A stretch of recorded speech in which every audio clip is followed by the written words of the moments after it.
ఉత్తరప్రదేశ్లో మదర్సాలు ఎక్కువ. ఈ మదర్సాల్లో అన్యాయాలు జరుగుతున్నాయి, అక్రమాలు జరుగుతున్నాయని ఎన్హెచ్ఆర్సీ ఏమొచ్చేసి ఉత్తరప్రదేశ్ హైకోర్టులో అంటే అలహాబాద్ హైకోర్టులోనేమొచ్చేసి పిటిషన్ దాఖలు చేసింది. కొన్ని రోజులుగా వాదనలు జరుగుతున్నాయి. దీనికి సంబంధించి 558 మదర్సాలను గుర్తించారు. వీటి యొక్క వివరాలన్నీ కూడా అలహాబాద్ హైకోర్టుకి సమర్పించారు. దీన్ని 2 జడ్జిలు ఈ రోజు ఏమొచ్చేసి విచారించారు. అందులో అతుల్ శ్రీధరన్ ఈయనేమంటున్నాడు, ముస్లింల మీద మోకదాడులు జరిగినప్పుడు మీ ఎన్హెచ్ఆర్సీ ఏమైంది, సుమోటోగా మీరు ఎందుకు చర్యలు తీసుకోలేదు, ఇప్పుడేమొచ్చేసి మదర్సాల మీద మీరు విరుచుకుపడుతున్నారు ఎందుకు, మదర్సాలకిను మానవ హక్కుల సంబంధానికి సంబంధం ఏంటి అని అడుగుతున్నాడు. దీన్ని ఇంకొక జడ్జి ఏమొచ్చేసి ప్రశ్నించారు. ఆయన ఏమొచ్చేసి వివేక్ శరణ్. ఆయన దీన్ని విభేదించారు. ఫస్ట్ ఎన్హెచ్ఆర్సీ ఏం చెప్తుందో మీరు వినాలి, వినకుండానే మీరు ఏకపక్ష నిర్ణయం ఎలా తీసుకుంటారు?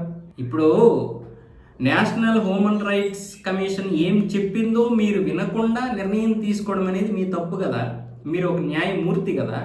మీరు వినకుండానే అక్కడ ఏదో అన్యాయం జరిగిపోయింది, అక్కడ ఏదో ఎన్హెచ్ఆర్సీనే అన్యాయం చేసింది, ఇదే తప్పు చేసింది అన్న విధంగా మీరు ఎలా నిర్ణయం తీసుకొని చెబుతారు అని ఆయన అంటున్నారు. అంటే చూడండి, ఇక్కడ ముస్లింల మీద మోకదాడులు ఎప్పుడు జరిగాయి ఉత్తరప్రదేశ్లో. ఇప్పుడు మదర్సాల మీద జరుగుతున్నటువంటి అక్రమాల గురించి మాత్రమే.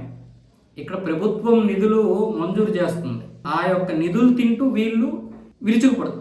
ఇక్కడ ప్రభుత్వం ఏమొచ్చేసి నిధులు ఇస్తుంది ఈ మదర్సాలకి. ప్రభుత్వ సొమ్ము తింటున్నారంటే మన సొమ్ము తింటున్నారు. అంటే అక్కడ అందరి సొమ్మును, అక్కడ హిందువులు ముస్లింలు కట్టినటువంటి పన్నుల ద్వారా వీళ్ళు మాత్రమే తింటున్నారు, ముస్లింలు మాత్రమే. 17 లక్షల మంది మొత్తం వీళ్ళు పిల్లలు ఉన్నారు అక్కడ మదర్సాల్లో. ఇందులో మొత్తానికి 558 మదర్సాలను అయితే ఫైండ్ అవుట్ చేసి వీళ్ళని తప్పు చేస్తున్నారు, ప్రభుత్వ నిధులతో తప్పు చేస్తున్నారు, అక్రమాలు చేస్తున్నారు. ఎలా అక్రమాలు చేస్తున్నారు? ఈ ప్రభుత్వ నిధుల్ని మదర్సాలకే ఖర్చు పెడుతున్నామని పర్సనల్గా వాడుకుంటున్నారు.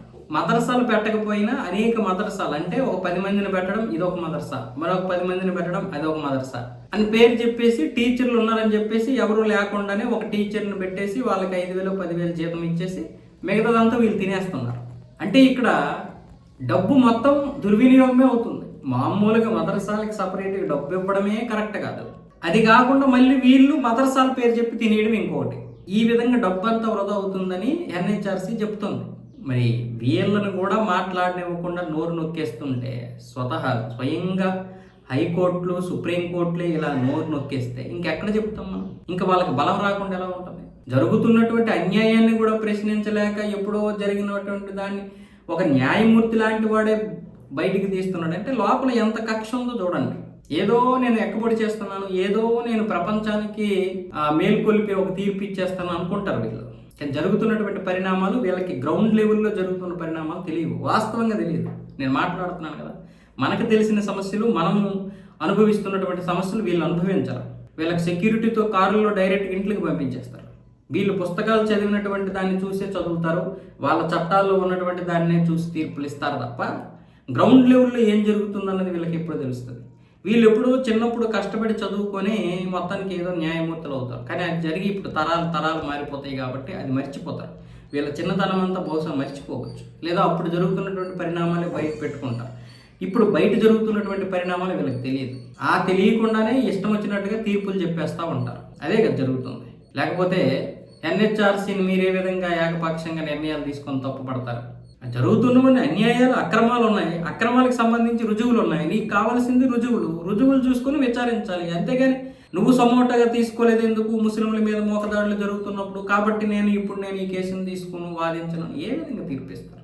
లేదంటే వీళ్ళు పేరు మార్చుకున్నటువంటి హిందువులు అయి ఉంటారు, అంతకు మించి ఇంకేం లేదు. అలహాబాద్ హైకోర్టులో వీళ్ళు చెప్పినటువంటి తీర్పులు ఈ మధ్య చూస్తున్నాం కదా, దేశాన్ని మార్చేటటువంటి తీర్పుల్లాగా ఉంటాయి. కానీ వాస్తవంగా దేశాన్ని మార్చే తీర్పులే. ఇలాంటి పనికిరాని తీర్పులు చెప్పేటప్పుడు దేశం ఏ విధంగా ఉంటుంది? వాళ్ళకి బలం చేకూరుస్తున్నప్పుడు మనకి ఇంకా బలం తగ్గిపోతాయి.